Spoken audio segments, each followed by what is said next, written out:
Little Red Riding Hood. Once upon a time, there was a kind little girl called Little Red Riding Hood. She always wore a bright red cloak with a bright red hood. I love it so much I never take it off. Little Red Riding Hood lived with her mother on the edge of some deep dark woods. Map of the Deep Dark Woods by Little Red Riding Hood. Me, Mother Red Riding Hood. Our little cottage. Granny's cottage. Granny Red Riding Hood.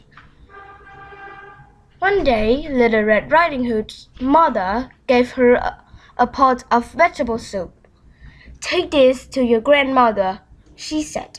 "She's not feeling well. But remember the rules of the woods," her mother added. "Rules of the woods. Keep to the path. Don't talk to the wolves." "I will," promised Little Red Riding Hood, and she set off. At first, the sun shone and the birds sang. "Aha! There goes my lunch." Little Red Riding Hood hummed a little tune. "Ha ha!" Bent down to tie her shoelace, skipped along the path, and stopped to smell the flowers. At last! "Good morning, Little Red Riding Hood," called a woodcutter. "Rats!" "Good morning," said Little Red Riding Hood, waving to him. "I know. I'll run ahead and wait for her." Little Red Riding Hood walked deeper and deeper into the woods. It grew darker and darker. Then the sun hid behind the clouds, and it got darker still. "Come on, Lunch, where are you?" So Little Red Riding Hood didn't see the wolves waiting for her on the path, and the wolf didn't see Little Red Riding Hood either. "Oops! My tail!" Little Red Riding Hood stepped on the wolf's tail, then on his paw. "My paw!" and dropped her basket smack on his head. "My head! Look where you're going," said the wolf huffily.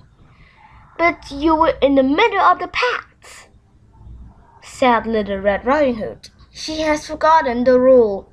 Don't talk to the wolves." "What have you got in the basket?" asked the wolf hungrily. "Vegetable soup," replied Little Red Riding Hood. "I'm taking it to my grandmother." "Vegetables?" cried the wolf. "How revolting! Wolves only eat juicy red meat. I never touch vegetables," he added. The wolf was about to gobble up Little Red Riding Hood, but then he had an idea. "Now time for my lunch. Perhaps I can eat Little Red Riding Hood and her grandmother," he thought. He put on his softest voice. Where does your grandmother live?" he asked. "In the cottage on the other side of the woods," said Little Red Riding Hood. "How perfect!" thought the wolf, rubbing his tummy. "How delicious! Why don't you take her some flowers?" he suggested. "That's a lovely idea." "What a kind wolf you are," said Little Red Riding Hood. So Little Red Riding Hood left the path to look for flowers, and the wolf raced off to the grandmother's house. He knocked lightly on the door. Tap, tap, tap. "I'm so wonderful, weak, and clever." "Who's there?" asked the grandmother. "Your granddaughter, Little Red Riding Hood," squeaked the wolf.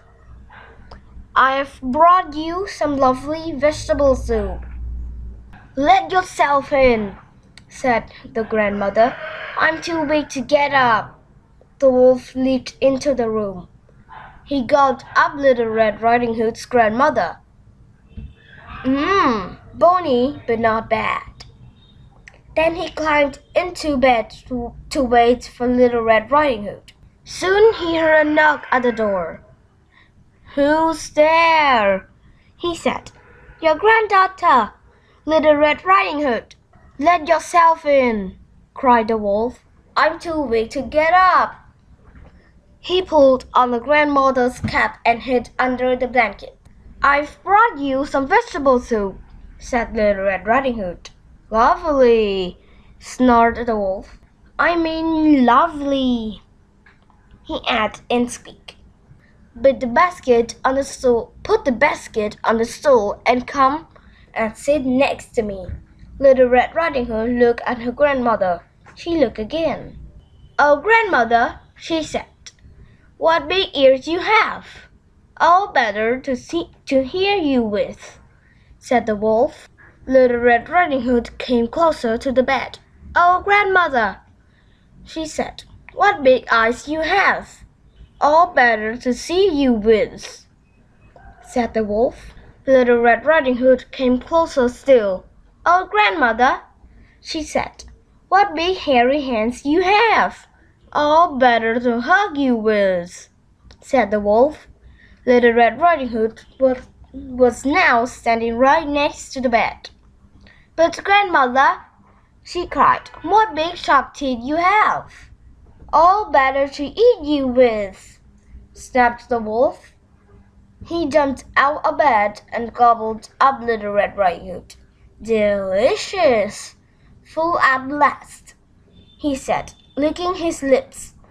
Then he lay down on the bed to sleep. As the wolf slept, he snored very loudly. He snored so loudly the woodcutter heard him.